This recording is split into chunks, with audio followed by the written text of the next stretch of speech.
सभी का स्वागत है। मैं हूं सुमित और मंगलवार का दिन भारतीय बाजारों को आप दो तरीके से देखें। पहले तो आज जो इंडेक्स है वहां पर बिकवाली थी। निफ्टी सेंसेक्स सेकंड हाफ में और ज़्यादा तेज़ बिकवाली के साथ रहे, जहां पर फर्स्ट हाफ में फ्लैट टू नेगेटिव बायस, थोड़ी सी रिकवरी 18,000 के ऊपर निफ्टी पहुंचा एक समय में, लेकिन सेकंड हाफ में एक तेज़ इंटेंसिटी का सेल ऑफ जो कि फ्रंट लाइन इंडेक्स में आया, निफ्टी सेंसेक्स में, और साथ साथ निफ्टी बैंक जो कि तेज़ बिकवाली के साथ 500-550 अंकों के फॉल में बंद होता हुआ दिखाई पड़ा। दूसरी तरफ आपको मार्केट में दिखाई पड़ेंगे मिड कैप स्मॉल कैप जो कि आज फर्स्ट हाफ से ही तेज़ी में थे और 1-1.5% की तेज़ी के साथ वो आखिरी तक भी आते हुए बंद हुए। तो इसीलिए आपको फ्रंट लाइन इंडेक्स में आज प्रेशर दिखाई पड़ेगा। ब्रॉडर बेस मार्केट जो है वो तेज़ी के साथ ही कामकाज करते हुए दिखाई पड़ेंगे। इसीलिए आज आपको मिड कैप आईटी में तेज़ी दिखाई पड़ेगी। फ्रंट लाइन आईटी में टीसीएस को छोड़ के बाकी सभी में बिकवाली थी। बैंक्स मेजर प्रेशर में थे, बारिंग एयू स्मॉल फाइनेंस बैंक, सब में दबाव देखने को मिल रहा था। ऑटो में आज तेज़ी थी, जिसमें भी जो मिड कैप ऑटो हैं, मिसाल के तौर पर अशोक लेलैंड, भारत फोर्ज, एस्कॉर्ट्स, सोना बीएलडब्ल्यू, ये कुछ ऐसे नाम है जो कि आज खरीदारी में कामकाज कर रहे थे। फ्रंट लाइन ऑटो के अंदर थोड़ा बहुत फ्लैटिश टोन पे काम करता, हालांकि टाटा मोटर्स आज आउट परफॉर्म कर रहा था, उनके सेल्स के नंबर्स आए थे। आज दिन था पावर का। आप कोई भी नाम उठा लीजिए, चाहे वो पावर जनरेशन हो, NTPC, Tata power, Torrent power, Adani power, सब तेज़ी में, चाहे पावर डिस्ट्रीब्यूशन हो, उसमें भी यही नाम आते हैं मेजरली, और साथ साथ आप सीईएससी को जोड़ लीजिए, आरईसी पीएफसी को जोड़ लीजिए, पावर ग्रिड को जोड़ लीजिए, फिर आप तीसरी टीयर में आ जाइए जिसमें इक्विपमेंट मैन्युफैक्चरर होते हैं, चाहे आप गोदावरी पावर देख लें, बीएचईएल देख लें, पूरे पावर स्पेस में क्रॉस द बोर्ड बाइंग आते हुए दिखाई पड़ रही थी। सब सेक्टर्स के अंदर आज मूव था। शुगर स्पेस के अंदर सिलेक्टिव शुगर तेजी में थे, सिलेक्टिव पेपर तेजी में आज कामकाज करते हुए दिखाई पड़ रहे थे। मिड कैप आईटी, कुछ मिड कैप स्पेस या स्मॉल कैप स्पेस की रिटेल कंपनियों में खरीदारी देखने को मिल रही थी। डाइवर्सिफाइड स्पेस से सीमेंट एक और ऐसा नाम है जो कि तेजी में था, मिसाल तौर पर जेके सीमेंट शानदार तेजी में शेयर ऑलरेडी कामकाज कर रहा है। मेट्रोपोलिस जहां पर खरीदारी थी, तो अलग अलग सेक्टर, सब सेक्टर, पॉकेट्स जहां पर आज ट्रेड होता हुआ दिखाई पड़ रहा था, बढ़िया ट्रेड था। लेकिन जो कल के परफॉर्मर थे एचडीएफसी बैंक थोड़ा आज बैकफुट पर आए, कोटक महिंद्रा बैंक आज बैकफुट पर था, एक्सिस में लगातार दूसरे में बिकवाली देखने को मिली। आईटी से इन्फोसिस पीछे था, टीसीएस में तेजी देखने को मिल रही थी, रिलायंस बैकफुट पर था, आईटीसी अपने नए ईयर हाई के आसपास ट्रेड करता हुआ दिखाई पड़ रहा है। तो ऐसे बहुत अलग अलग स्टॉक्स, अलग अलग डाइवर्सिफिकेशन जहां पर कामकाज होता हुआ दिखाई पड़ रहा था। लेकिन हाँ, सिलेक्टिव स्टॉक्स जहां पर वेटेज काफ़ी अच्छी है वहां पर एटलीस्ट मूव नहीं था। इसी वजह से इंडेक्स में जो तेजी थी वो आज नदारत थी, लेकिन अदरवाइज जो मिड कैप स्मॉल कैप का जो एक्शन था वो आपको भरपूर दिखाई पड़ेगा। चलिए अब सवाल जवाब का सिलसिला शुरू कर लेते हैं और कुछ सवालों को शामिल कर लेते हैं। सबसे पहला सवाल जो मेरे पास आ रहा है, फेसबुक पेज ही नहीं खोल रहा तो आएगा कहाँ से, आ गया। हाँ, सबसे पहला सवाल मेरे पास है ICICI bank versus HDFC bank. Vinod साहब, ऑब्वियसली बात है, दोनों ही का कोई कंपैरिजन नहीं है, the best versus the best हो रहा है। आप कैसे समझें इसको? HDFC bank obviously largest private sector bank है in terms of market cap. ICICI bank largest private sector bank है in terms of client and sales and all, तो दोनों ही लार्जेस्ट होते हैं। एसेट क्वालिटी वाइज ज़्यादा स्टेबल पोजीशन में आपको दिखाई पड़ेगा एचडीएफसी बैंक, क्योंकि वो लोन में अपना इंस्टीट्यूशन साइड ज़्यादा रखते हैं, रिटेल साइड कम रखते हैं, और उनकी एसेट क्वालिटी लगातार मेंटेन कर रहे हैं पिछले कई क्वार्टर्स। इनफैक्ट आप उसको ऐसा समझिए कि पूरे विजय माल्या क्राइसिस में उनका नाम नहीं था, बिकॉज बहुत ही ज़्यादा वो कंजर्वेटिव होकर उन्होंने काम किया था। आईसीआईसीआई की स्ट्रेंथ है रिटेल बैंकिंग में, जो कि वो बहुत स्ट्रॉन्ग होल्ड रखते हैं और वहाँ पर उनका कामकाज ज़्यादा बेटर है। इसीलिए कासा के हिसाब से भी एचडीएफसी बैंक ज़्यादा बेटर है आईसीआईसीआई बैंक के कंपैरिजन में। वैल्यूएशन वाइज एचडीएफसी बैंक में, क्योंकि वो कल एक बड़ा ट्रिगर आ गया तो वो पार्ट इसके अंदर ऐड हो गया, वो एचडीएफसी के अंदर मर्ज हो रहा है। 41 शेयर 42 शेयर हो गए, 21 शेयर 42 शेयर हो गए रेशियो के बीच में, तो वो अलग एक ट्रिगर बन चुका है। आईसीआईसीआई बैंक में ट्रिगर अभी तक नहीं आया है, और आईसीआईसीआई बैंक क्योंकि एक ओनरशिप रखता है बाकी सब्सिडरीज के अंदर, मिसाल के तौर पर आईसीआईसीआई सिक्योरिटीज़, प्रूडेंशियल, लोम्बार्ड, तो वो एक अलग इनके लिए वेटेज ऐड करता है। तो होल्डको का एक जो स्टेटस एचडीएफसी को मिला हुआ है वो आईसीआईसीआई को मिल सकता है। आईसीआईसीआई बैंक में चाल आई, लेकिन उतनी नहीं आई जितनी एचडीएफसी बैंक में आई। तो ये दोनों बैंक्स में खराबी नहीं है, लेकिन अभी के सिनेरियो में दोनों में से अगर आप देखेंगे तो शायद आईसीआईसीआई बैंक एक नॉच वैल्यू वाइज थोड़ा बेटर आपको दिखाई पड़ेगा। लेकिन ऑब्वियसली दोनों पे ही ब्रोकर हाउसेस के पॉजिटिव रिपोर्ट्स हैं और दोनों एसआईपी लाइक स्टॉक है, तो दोनों में कोई खराबी नहीं है, लेकिन आईसीआईसीआई बैंक एक नॉच आपको भी बेटर दिखेगा। तो अमंग द बेस्ट आप इनमें एक तरह के कंपैरिजन देख सकते हैं, लेकिन दोनों पे ही आउटलुक पॉजिटिव है, व्यूज़ पॉजिटिव हैं। ओके, सर, फार्मा सेक्टर है issues with Pakistan on non payment, further countries around India have serious problems. Malik साहब, जो अलग अलग कंट्रीज़ का प्रॉब्लम है उसमें फार्मा ही अकेला नहीं आएगा। बजाज ऑटो एक्सपोजर है श्रीलंका में, वो एक्सपोर्ट करते हैं। जेके पेपर का एक्सपोजर है श्रीलंका में, वो भी वहाँ एक्सपोर्ट करते हैं। तो ऐसे कर करके अलग अलग कंपनियां वहाँ पे एक्सपोर्ट्स करती हैं, तो उनका सबका इम्पैक्ट आएगा। रही बात फार्मा पे आउट की, तो आप ये तो मान के चलिए कि अगर कोई दवा किसी काम के लिए इस्तेमाल हो रही है तो दवा रिपीटेटिव ही होती है और वो होती ही रहेगी। तो अगर पे आउट नहीं आएंगे तो दवा की सप्लाई कैसे होगी, तो वापस उन्हें देना ही पड़ेगा। और दूसरा, ये जो दूसरे देशों को दी जाती सप्लाईज, इसमें इतने मार्जिन नहीं होते हैं क्योंकि वो अंडर रेगुलेशंस जाती हैं, तो दैट डिपेंड्स, ये भी एक चीज़ है। लेकिन फार्मा इज़ द फ्यूचर, जो मेरा ये मानना है, क्योंकि मतलब इन माई लिमिटेड अंडरस्टैंडिंग मैं इतना समझता हूँ कि जो जैसे फूड की हैबिट्स चेंज हो रही हैं, लाइफस्टाइल हैबिट्स चेंज हो रही हैं, वैसे वैसे बीमारियाँ भी चेंज हो रही हैं।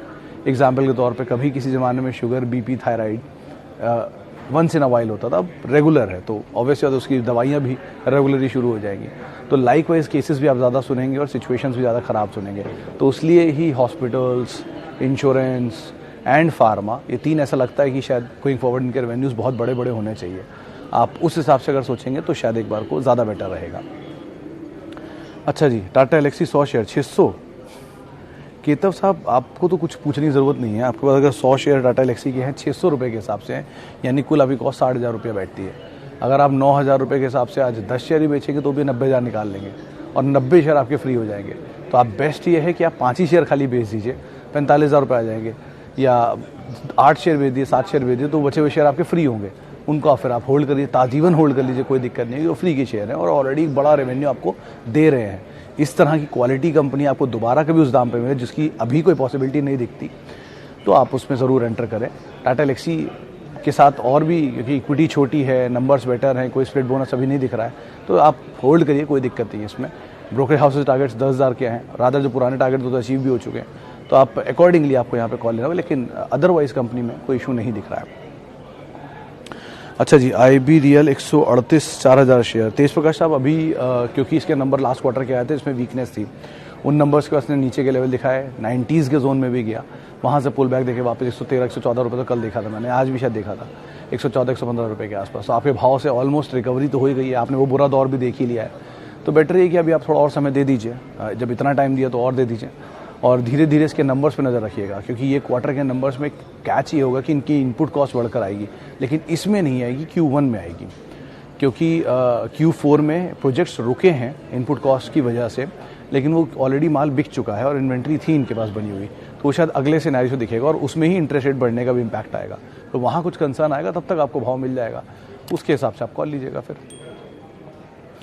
अच्छा जी, कैम्प्स, नौकरी, जुबिलेंट फूड, ऑर्डर रखना होगा तो जुबिलेंट फूड, कैम्प्स और नौकरी, ये ऑर्डर में आप रखिएगा। पहले दो और ज़्यादा बेटर है, Jubilant and camps.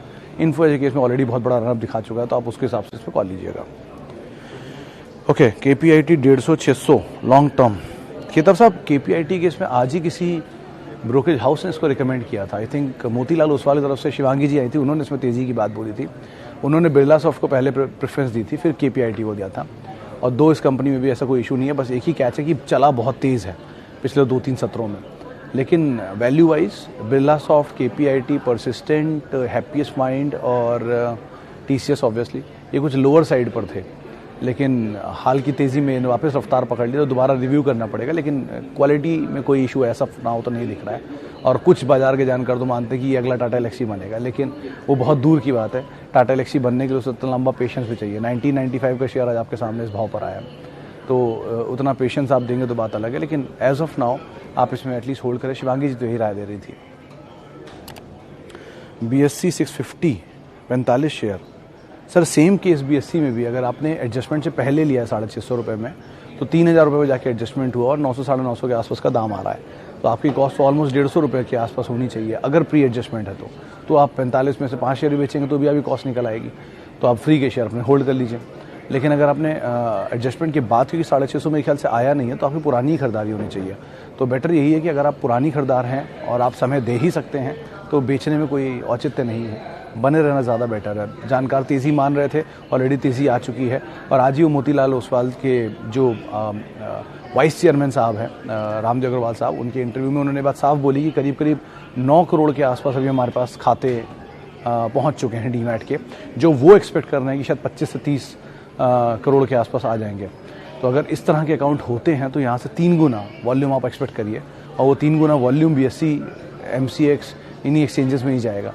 At least PSU तो इसमें बड़ा प्लेयर रहेगा ही, तो आप बने रहिए। अभी तो फिलहाल मतलब इंडिया की ग्रोथ स्टोरी को वो मान रहे हैं कि शायद शुरू नहीं हुई, तो आप बने रह सकते हैं।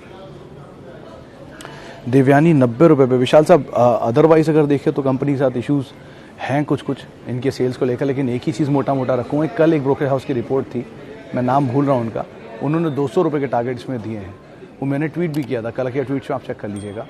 तो उसको आधार मान के, उसकी कमेंट्री को आधार मान के एटलीस्ट आप बने रह सकते हैं। लेकिन प्लेयर सेगमेंट का जो लीडर है वो ऑब्वियसली बात है जुबिलेंट फूड है, तो आप उसको ही पहली तवज्जो दीजिएगा कभी किसी फॉल में अगर आपको मिलता है तो।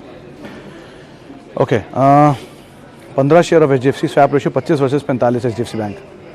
तो मिश्रा साहब, आप इसमें पूछ क्या रहे हैं? आपके पास 15 शेयर हैं, आप कैसे इसको ट्रेड करेंगे ये कह रहे हैं? तो जिस रेशियो में आपने वो तय किया है कि 25 पे 45 मिल रहे हैं, तो एक पे आप निकाल लेंगे कितने मिलेंगे आपको, और उससे 15 से मल्टीप्लाई कर लेंगे, उतने आपको मिल जाएंगे HDFC बैंक। जो बचा हुआ अमाउंट है वो कैश में ट्रांसफर हो जाएगा। इस तरह से इनके एडजस्टमेंट्स होते हैं। लेकिन हैविंग सेड दैट, अगर आपने 15 शेयर लिए HDFC लिमिटेड के या HDFC बैंक के भी, तो भी दोनों में आपको कुछ करने की ज़रूरत नहीं है। सिर्फ शांति से बैठिए और इस तरह के कॉर्पोरेट एडजस्टमेंट का मजा लीजिए। हर फॉल में HDFC बैंक को मैंने ऐड करने के लिए बोला था, क्योंकि उस तरह के बैंक्स को, इस तरह के इंस्टीट्यूशंस को आप अवॉइड नहीं कर सकते। लीडर्स के साथ यही बेनिफिट होता है कि जब उनमें मर्जर, डी मर्जर, एडजस्टमेंट्स होते हैं तो वो वैल्यू क्रिएट करते हैं। 1993 में HDFC बैंक का IPO आया था, वहाँ एक बड़ी मेजर वैल्यू क्रिएट उन्होंने करी। उस वैल्यू क्रिएशन के बाद वो वापस HDFC लिमिटेड के अंदर मर्ज हो रहा है। HDFC बैंक अलग अलग कंपनियों के अंदर होल्डिंग रखता है, वो भी HDFC के अंदर अब मर्ज हो जाएगी। तो HDFC के अंदर कितना पोटेंशियल होगा आप उससे समझिए। 60% के आसपास की डिस्काउंटेड वैल्यू चल रही थी इसकी इन्वेस्टमेंट की वजह से, क्योंकि HDFC एक होल्डिंग कंपनी थी बाकी कंपनियों की। तो होल्डिंग कंपनियां हमेशा डिस्काउंट पे चलती हैं, प्रीमियम पे चलती हैं 60% के आसपास की। जैसे आप एग्जांपल के तौर पे लीजिए JSW होल्डिंग को, बजाज होल्डिंग को, इनको आप अगर देखेंगे तो इनकी इन्वेस्टमेंट की वैल्यू से ये हमेशा 60% डिस्काउंट में मिलेंगे आपको। तो वो चीज़ के आधार पर, जैसे आप अलम्बिक लिमिटेड, अलम्बिक फार्मा को देख सकते हैं। अलम्बिक लिमिटेड की स्टेक की वैल्यू और अलम्बिक फार्मा की टोटल वैल्यू उस तरह की है ही नहीं। अलम्बिक लिमिटेड 3-4 हज़ार करोड़ की कंपनी है और अलम्बिक फार्मा के प्रमोटर है वो, जो कि 11-12 हज़ार करोड़ की कंपनी है। तो अक्सर इसका तक दिया जाता है कि इतनी सस्ते में क्यों है, क्योंकि वो इन्वेस्टमेंट वैल्यू होती है, इसको 60% डिस्काउंट किया जाता है। तो जैसे ही ये मर्जर होगा वो डिस्काउंट की वैल्यू भी एडजस्ट होगी।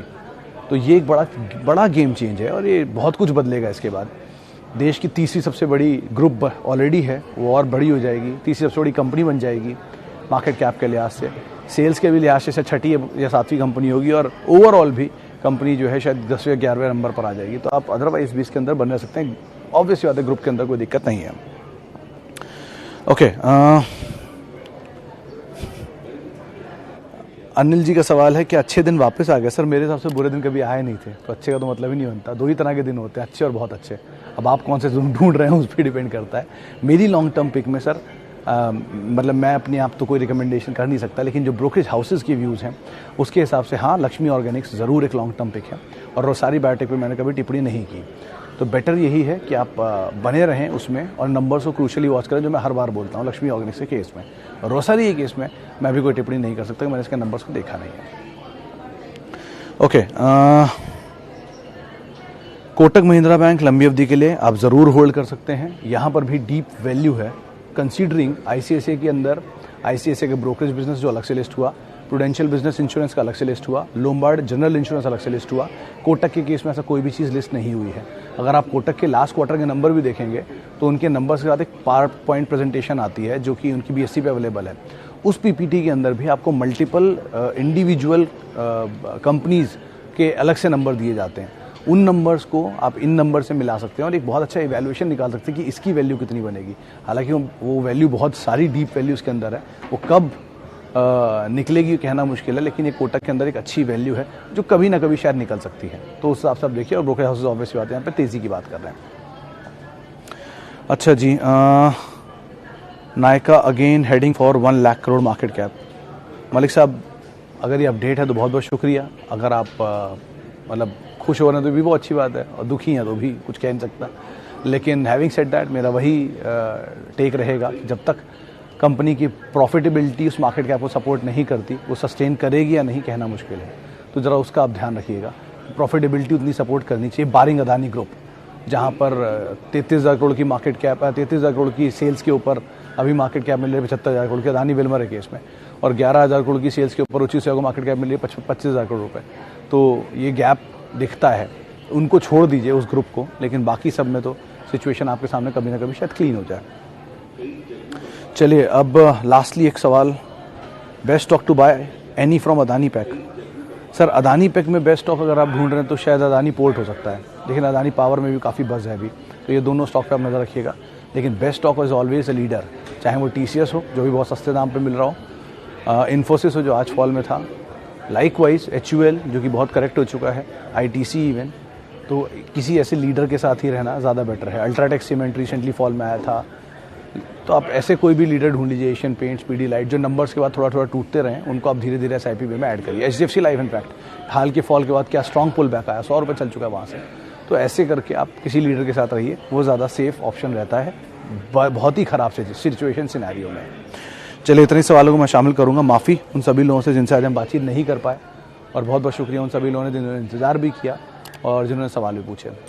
आप मेरे साथ जुड़ सकते हैं @सुमित रिसर्च मेरा ट्विटर हैंडल है। कल मुलाकात होगी आपसे, नमस्कार।